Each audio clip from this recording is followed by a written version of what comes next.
12 жасқа толған балаларға арналған.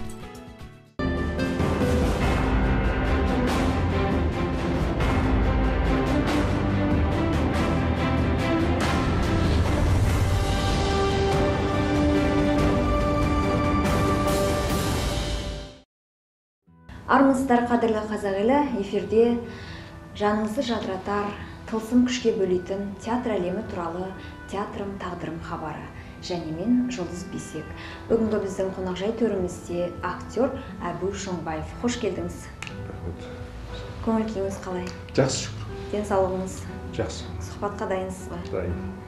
Ендеше сұхбатымыз бастайық. Жалпы театр дегеніміз сіз үшін не? Театр деген екінші үйімдесі де болады. Көбінесе осы театрда жүреміз ғой. Дайындықтар, өзіміздің коллектив, көрмесек сағат тұрамыз. Сізді театрға келген қандай күш? Театрға бірінші маған себепкер болған ағам, Аман Малдыбаев деген ағам. Туған ағаңыз ба? Туған, осы өнерге сүйреп алып келген сол кісі.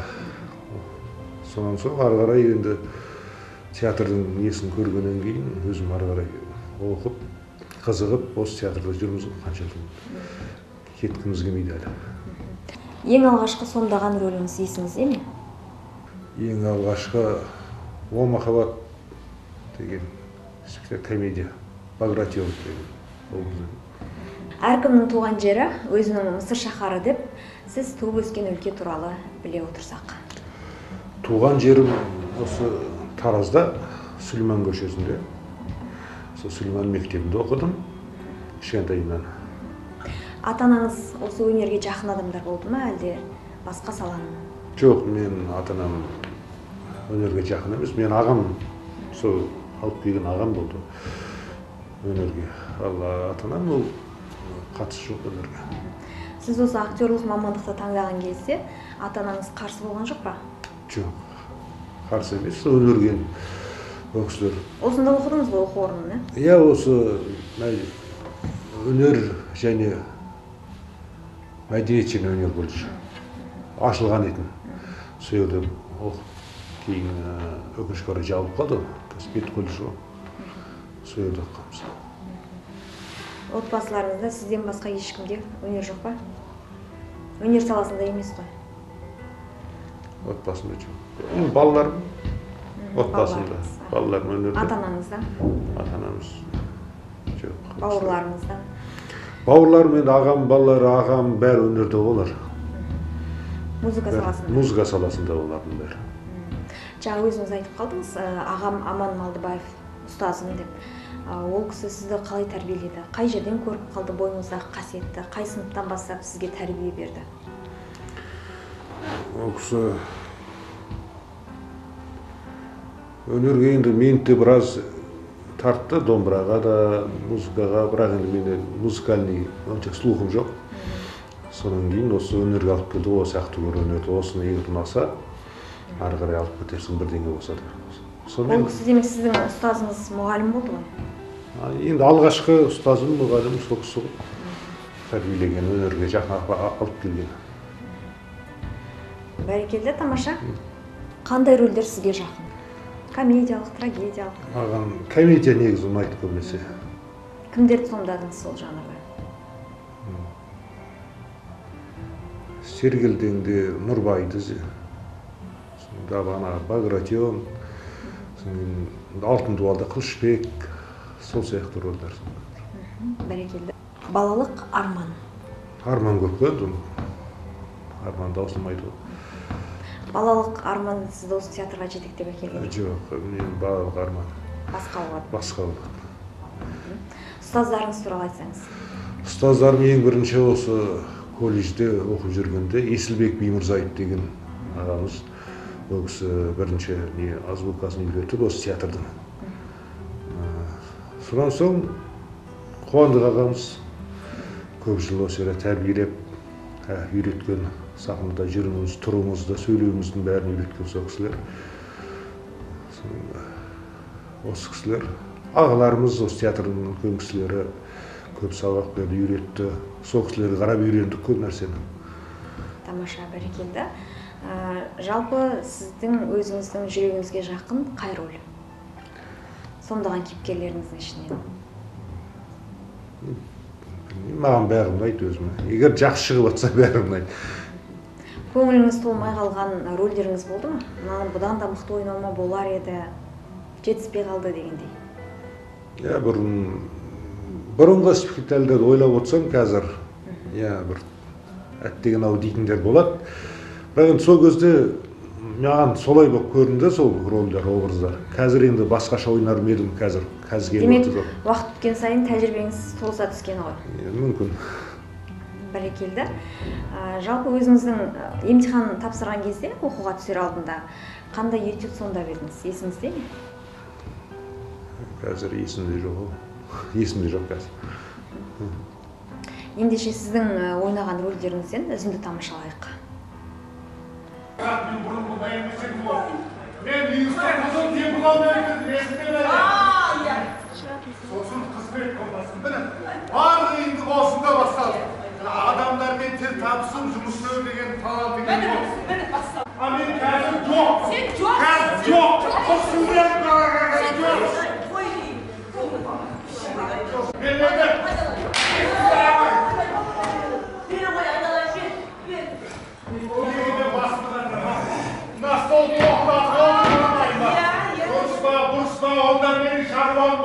Пайда болды тосынан 3 адам. Әзір кетіп байқап жүрмін сыртынан. Әйна шөуіма. Мен ол шөуін келген күнде келіскен. Біздің Айсұлуға сыртына ғашық болып. Мен жақсы көрсем, маған қалада күйеу іздеп несі бар? Енді бұл енді конспирация. Ауылымызға келіпсіздер. Ризамыз. Бірақ Айсұлудың фермасында шешіп алатын бір мәселе бар. Айсұлудың фермасында ақыр келген екенсіздер. Бірақ бұл кісілердің ешқайсысында мен күйеуге шықпаймын. Иә? Қыз осы болады. Сол түсіндіретін айтайын. Өзбектің қошқары болады. Ал сонда қазақтың саулығына қазақтың қошқары қонып қалып. Не отталыпсың? Мен 100 қошқар бағып отырмын, 100 қошқар. Соның бәрін не істейміз? Істейміз бе? Өзбектің қошқары өзбектікі, ал қазақтың қошқары қазақтікі. Патриоттық сезімдері қайда? Сенің бағып отырғаның қошқар емес. Мен не? Қошқар. Қыстай жем деп қошқарды күзге күйекке салудың орнына жемді шөпті сатып арақ жесін. Алмасты. Өткенде күзде алған ері қошқар. Мына ердің жерде 200 сауытқа жарамай серей жайрап болған жоқ. Ей, собака! Менің қошқарларым. Ана саулық тұрмақ. Сиыр қашырады, сиыр! Саулықтарын қашпай қалса, өзіңмен көр. Жаз бойы толық тұрмай су көрмеді, білдің бе? Су көрмеді. Ой, шәренік! Пияншық! Алқаш! Машақор! Маған дауысты түріпті ғой, қазір мұнаны соттаңдар, соттаңдар. Олмаса мен мұны қазір келдің. Шарым өлтірем мен мұны. Шарым өлтірем.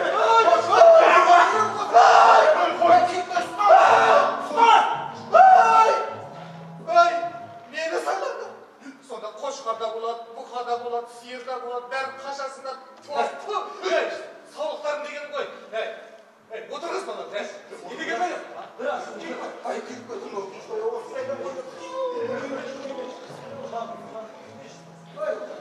Ағайында, мырзаға.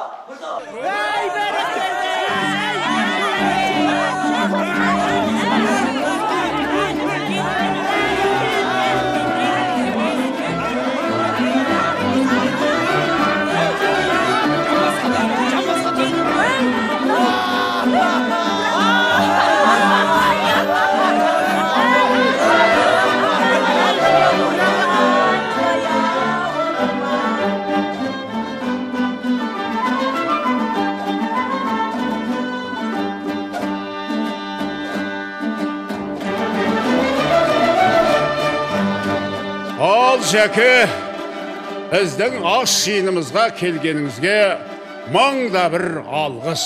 Өзіңізге атаған сәйгүлігіміз анау тұр. Ал енді өзіңізге арнайы тіктірген шапанымыз қабыл алыңыз.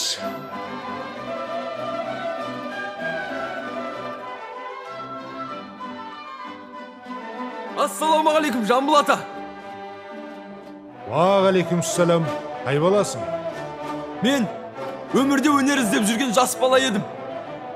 Дулаттың бір атасы Қасқарауданмын. Атым Кенен. Бата беріңізші ата. Кешек анау боз үйден шыққан дауыс сен бе едің? Бөдене мен Тұрымтай бұққан дауыс сен бе едің? Бүркіт болсаң боларсың, үлкен екен шеңгелің. Ал мынау саған сыйым болсын. Ал қолыңды жай.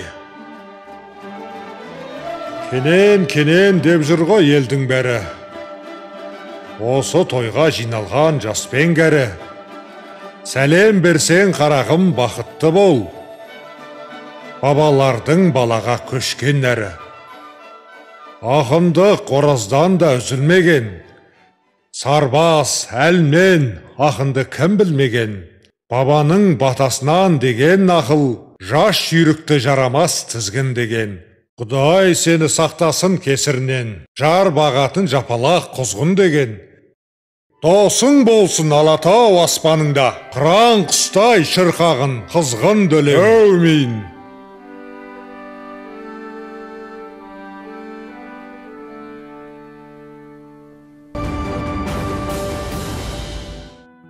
Бәрекелді, тамаша. Марапат актерді қаншалықты шыңдайды? Марапат енді ол бір еңбегінің кішкене бір несі сияқты бір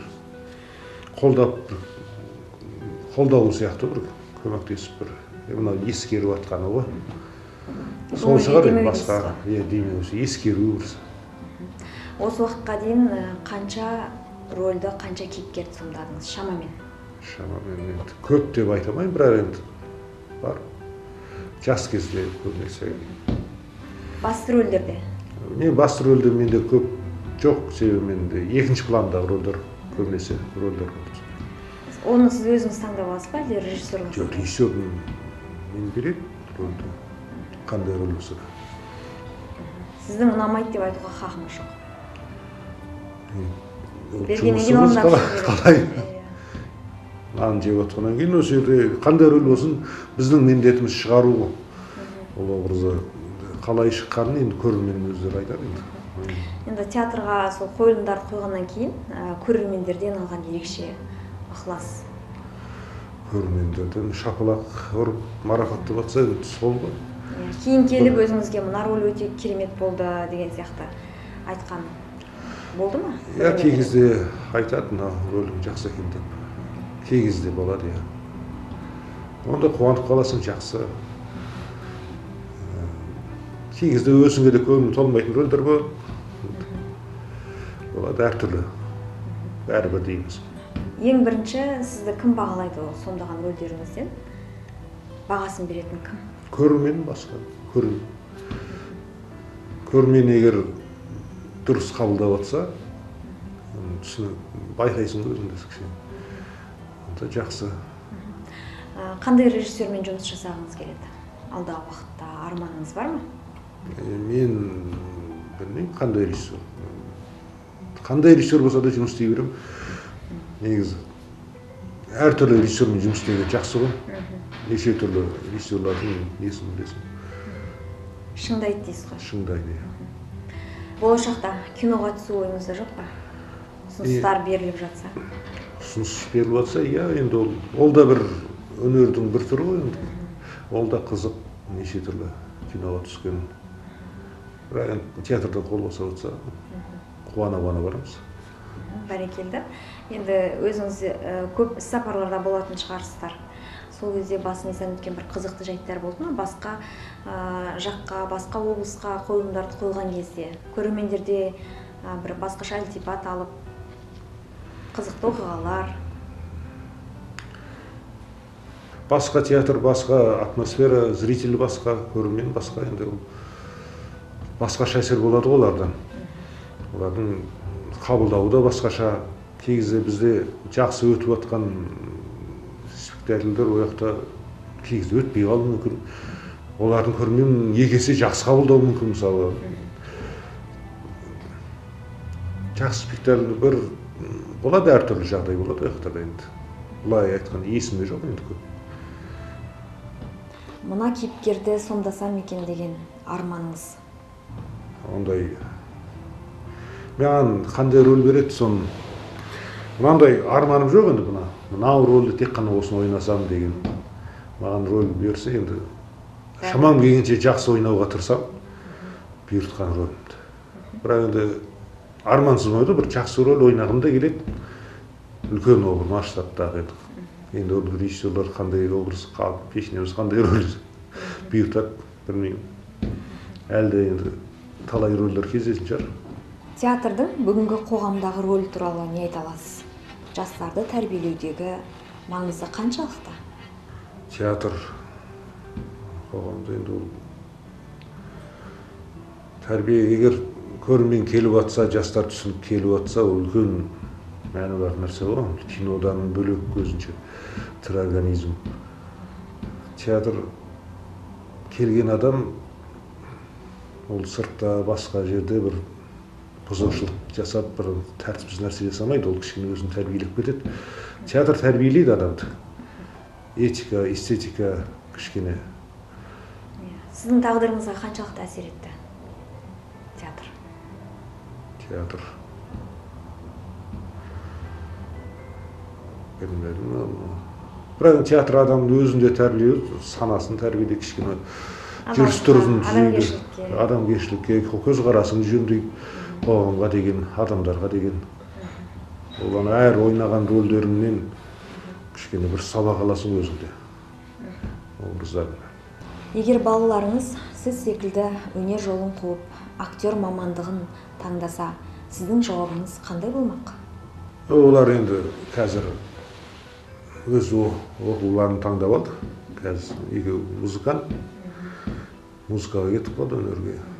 Бәрібір өнерден алыс кетпеді дейсіз ғой? Өнерде, иә, екеуі де. Бірақ енді актер болам десе, мен бетінен қақпайтын едім ол. Жақсы ғой, иә, таңдау, өзін таңдау. Қоғамдағы қандай жағдай сізді алаңдатады? Алаңдататын. Қоғамда тыныштық болса екен деймін. Ең бастысы. Халық тыныш болса, қалғанын бәріне жетеміз. Дұрыс айтасыз. Бір өкініш, бір үміт, бір арман. Өкінішім жоқ. Арманым көп. Үміт те көп дейсіз ғой? Үміттенетін нәрсе де көп. Бәріне көп нәрседен үміттенеміз ғой. Бірақ өкінбейміз, құдай сақтасын. Алдағы жоспарларыңызбен көрермендермен бөліссеңіз? Жоспарларым сахнада енді жақсы өнер көрсету болды. Жоспарым сол. Ең үлкен жоспарым. Осы сахнада шамам келгенше бір ойнай алсам, образдар сомдай алсам, жақсы образдарды бұйыртып жатса. Бәрекелді, ниетіңізге жетіңіз. Сұхбатымыздың соңында Әулие-Ата жұртына айтар ізгі тілегіңіз болса, тыңдауға әзірміз. Әулие-Ата жұртына тәуелсіздігіміздің 30 жылдығы мәңгілік болсын. Бәрімізді, бүкіл халқы денсаулық, амандық тілеймін. Бәрекелді, рахмет сізге де бүгін уақытыңызды бөліп, осында сұхбат беруге келіскеніңіз үшін алғысымызды білдіреміз. Рахмет. Осымен актер Әбіш Оңбаевпен болған сұхбат соңына жетті. Қадамың кітап басылар, өмірдің өзі сия біл. Әу бастан тағдыр жазылар, өмірдің өзі театр. Амандықта жүздескенше, ардақты ағайын.